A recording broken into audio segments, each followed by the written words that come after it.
네, 국내 1호 트레이딩 코치 백타입니다.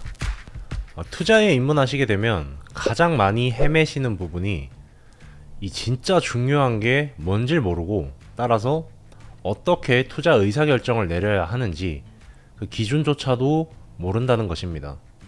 막막하죠. 저 또한 과거에 뭘 배워야 될지, 뭐 재무제표를 배워야 될지, 아니면 기술적 분석을 배워야 될지, 또 기술적 분석 안으로 들어가면은 뭐 캔들을 배워야 하는지, 이평선은 또 어떻게 배우는 건지, 거래량은 또 뭔지, 그리고 수많은 그 보조지표들은 어떻게 해석을 해야 하는지, 이런 거에 대해서 정말 망망대해 안에서 완전히 헤매는 듯한 그런 느낌을 받았어요.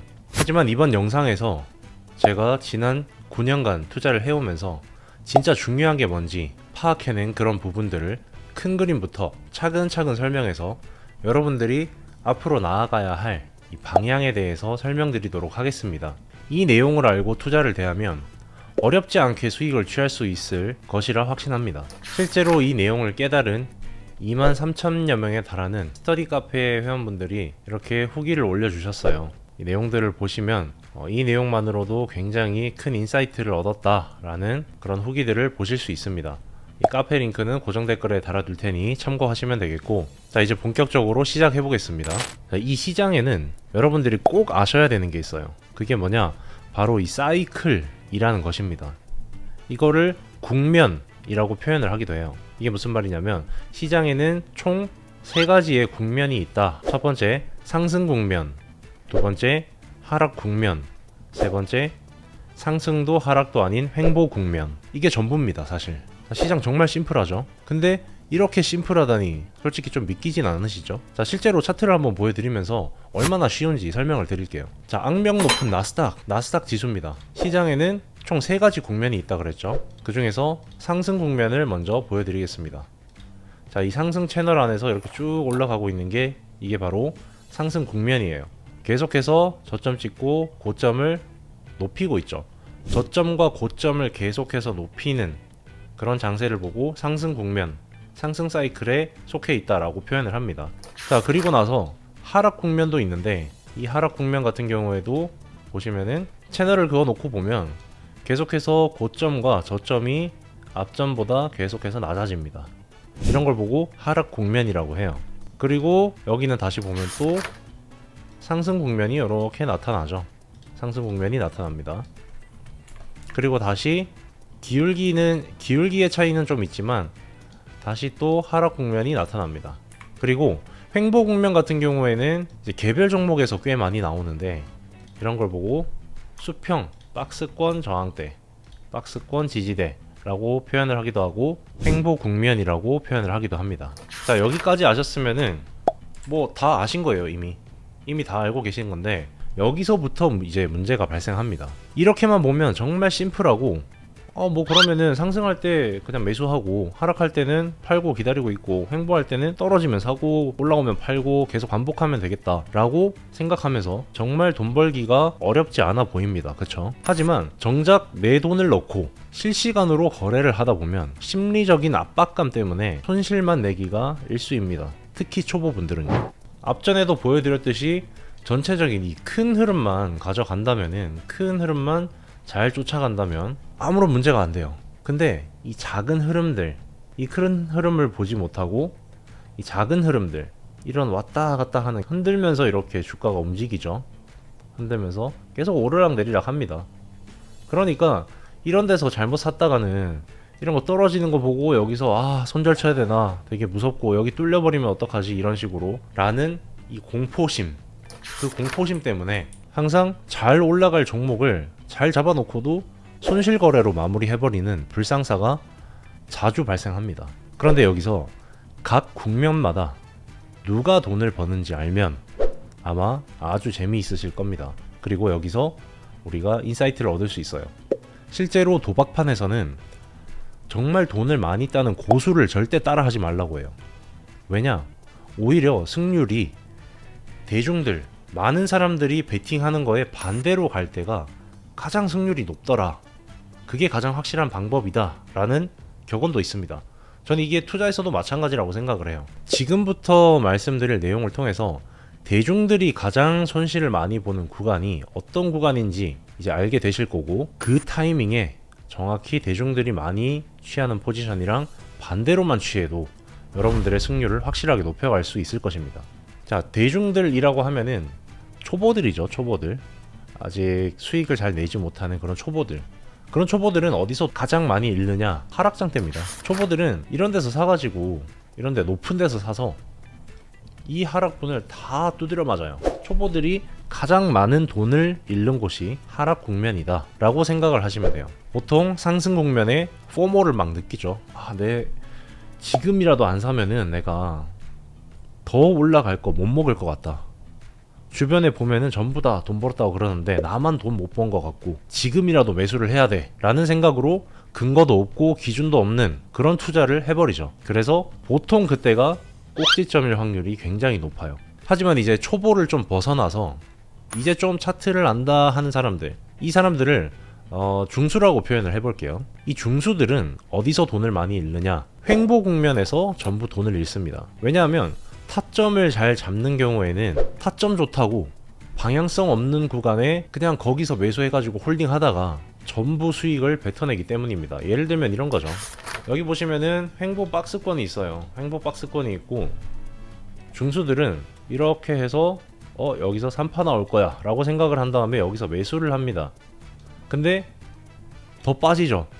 그러면 중수들은 잘못 잡았다가 이게 손실이 더 커지니까, 아직 마인드 컨트롤이 안 되는 사람들이라서 내가 잡자마자 빠져버리니까 바로 손절을 쳐버려요. 그렇기 때문에 가장 돈을 많이 잃는 구간이 바로 횡보하는 구간, 중수들이. 그리고 또 언제 많이 잃냐?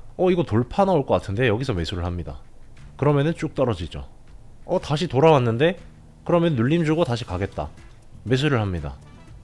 어설프게 알면은 이런 매매를 많이 하게 돼요. 그래서 이런 분들을 보고 저는 중수들이라고 표현을 합니다. 초보자들은 진짜 아무것도 모르는 상태인 거고, 중수들은 조금은 아는데 어설프게 아는 상태예요. 이게 바로 세력들이 교묘하게 개인 투자자들의 심리를 이용하기가 굉장히 쉬운 구간이다 라고 보시면 됩니다. 자, 그러면은 고수들, 소위 말하는 어느 정도 이제 짬도 좀 찾고 경험치도 좀 있고 알 것 다 알고 하는 이런 고수들, 그런 고수들은 어디서 돈을 잃느냐? 이 사람들은 상승장에서 돈을 잃습니다. 신기하죠? 고수면 상승장에서 돈 벌어야 되지 않나? 라고 생각을 하실 텐데, 사실 고수들이 상승장에서 돈을 제일 많이 잃어요. 왜 돈을 제일 많이 잃냐?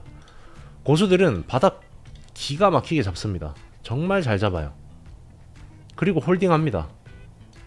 그러고 딱 먹을 만큼만 먹고 빠져나와요. 그 다음에 떨어지면은 잘 팔았다. 하지만 계속해서 올라갑니다. 그러면 고수들은 이제 눌림목이 충분하게 이까지 떨어져 줘야 되는데 이까지 안 떨어져 주네. 지지저항 개념은 확실해가지고 여기를 계속 기다려요. 계속 기다리는데 안 옵니다. 그러니까 계속 올라가는 거 보고 지금 오나 싶은데 여기서도 이까지 안 와. 그러면 이제 환장하는 거죠. 고수들은 포모에 또다시 감정을 다스리지 못하고 포모를 느끼면서 여기에 매수를 합니다. 그럼 잠깐 먹고 기분은 좋겠지만 다시 크게 떨어지면서 손실을 봐요. 이게 고수의 단계입니다. 상승장에서 의외로 고수들이 돈을 많이 잃습니다. 자, 그러면 여러분들이 궁극적으로 꾸준히 투자해서 꾸준한 누적 수익을 쌓아 나가기 위해서 결국 도달해야 될 그 경지, 초고수 분야. 초고수들은 어떻게 매매를 하느냐, 그리고 초고수들은 어디서 매수하고 어떻게 리스크 관리를 하느냐. 물론 이 사람들은 모든 장에서 거래를 다 하긴 합니다. 다 할 수 있고요. 상승장에서도 거래를 하고 횡보장에서도 거래를 하고 하락장에서도 거래를 해요. 물론 사람마다 다르겠지만, 근데 정석적으로 말씀을 드리면 하락장에서는 웬만하면 거래를 하지 않으려고 합니다. 그리고 웬만하면 상승장에서만 거래를 하려고 해요. 상승장에서도 어떤 거래를 하느냐, 바로 밑에 떨어졌을 때만 계속해서 불타는 식으로 매집하는, 평단가가 올라가더라도 수익을 더욱더 포지션을 크게 태워가지고 수익을 더욱더 확장시키는, 그래서 남들한테 수익률 보여주려고 매매를 하는 게 아니라 진짜 수익금, 자기 실속을 챙기려고 매매를 하는 사람들인 거죠. 그리고 이 사람들은 다른 이제 부류랑 좀 다른 특징이 있는데, 이렇게 하락장일 때 변동성이 줄어들죠. 앞전을 보시면, 앞전 차트를 보시면은 변동성이 엄청 큽니다. 완전 왔다 갔다 하고 흔들고 난리 나죠. 그러다가 점점 변동성이 줄어들기 시작할 때, 이때 바로 매집을 해요. 농사 짓듯이 밭을 갈고 씨앗을 뿌리는 행위에 가까운 매집이라는 행위를 합니다. 서서히 사는 거죠. 기간을 두고 매일 조금씩 산다거나 아니면 매주 산다거나 이런 식으로 모아갑니다. 모아간 다음에 변동성이 확장되는, 변동성의 크기가 요만큼이었다면은 변동성이 점점점 커지죠. 이렇게 변동성이 커지는 구간에서 매도를 할 전략을 슬슬 취하기 시작해요. 변동성이 커질 때. 이게 초고수들이 하는 방식입니다. 여기서 공포가 들죠. 당연히 공포가 들지만 그 공포심을 이겨내고 모두가 더 떨어진다고 할 때 그들은 서서히 매집을 합니다. 전 재산을 다 매집을 하느냐? 절대 아니죠. 전 재산의 일부 시드만 갖고 한 번 더 떨어질 수도 있다, 내가 틀렸을 수도 있다, 여기가 바닥이 아닐 수도 있다라는 항상 가능성을 열어두고 한 번 더 떨어진다면 여기에서 이미 바닥 신호가 나왔는데 그 다음은 찐바닥일 확률이 높다 라고 생각을 한 다음에 여기서 또 추가 매수할 분량을 항상 현금 대기를 시켜놓고 있습니다. 이게 초고수들이 하는 매매예요. 어찌됐든 이 시장은 세 개의 국면으로 밖에 이루어져 있지 않다. 그러면 각 국면에서 어떻게 대처하는 것이 좋을까에 대한 답은 이런 초고수들이 하는 행위를 따라해야 한다 라는 것으로 결론이 납니다. 아까 보셨듯이 이런 상승장에서는, 상승을 계속해서 이어나가는 이런 상승장에서는, 상승 국면에서는 우량주, 블루칩들 비중 크게 두고 잡주들 건드리는 거는 최소화하는 것이 좋습니다. 이때는 하락 국면에서 성장주로 눈여겨두며 농사지었던 종목들, 그러니까 매집했던 종목들을 익절할 타이밍을 봐야 할 때예요. 오히려 살 때가 아니라 예전에 이런 바닥 구간에서 굉장히 많이 빠진 종목들, 하지만 미래 성장 가치가 충분한 그런 종목들, 그런 것들을 나의 통찰력을 가지고 종목을 선정을 해서 미리 매집해둔 다음에 언제 매도를 할까 이제 눈을 째리고 있는 그런 상황이어야 한다라는 거죠. 자, 반면에 횡보 국면, 이런 횡보 국면에서는 매매를 웬만하면 자제하는 게 좋습니다. 지금처럼 박스권 하단에 있으면 매집을 하면 좋겠지만 저런 구간이 아니라 이런 횡보, 상승 후에 횡보하는 구간에서는 오히려 매집이 불리해질 수가 있어요. 하지만 단타로 들어가시는 분들은 여기서 어느 정도 매매는 가능합니다. 한번 손절 날 거 각오하고 올라갈 때 숏, 내려오면 롱, 올라갈 때 숏, 내려오면 롱, 올라가면 숏, 내려오면 롱, 이런 식으로 했다가 롱 쳤을 때 손절가 터치했다 그러면은 손절, 그러면은 앞전의 수익분 먹고 요거 마이너스 해서 전체적으로 봤을 때는 어쨌든 간에 수익으로 확정짓고 박스권 매매를 마무리하는 거죠. 보통 이제 돈이 많은 증권사에서 이런 양매도 기법을 많이 활용을 하기도 합니다. 특히 외환에서. 자, 다음은 하락 국면인데, 하락 국면은 뭐 정말 기술이 있지 않는 이상이야 초보자들한테는 답도 없습니다. 여기서 계속 저점 낮추면서 떨어지다가 반등할 땐 한 방에 올려버려요. 그리고 눌림 주고 다시 올라가려나 생각해 봤지만 여기서 매수를 하더라도 계속해서 또 떨어집니다. 또 반등할 때 한 방에 올려요. 그러면 또 눌림 주고 반등하려나 싶으면은 다시 또 떨어지죠. 그러니까 초보자들한테 굉장히 불리한 국면이에요, 하락 국면이. 그래서 이럴 때는 웬만하면은 파동에너지 이론을 가지고 이제 이 하락 국면을 대응을 하신다면은 여기서 대파동, 쌍바닥, 쓰리바닥 신호가 나왔으니까 충분히 우리가 베팅을 해볼 수 있는 거죠. 이런 데서 막 올라가는데도 그냥 매수해볼 수 있는 거예요. 어디까지? 60에서 120까지.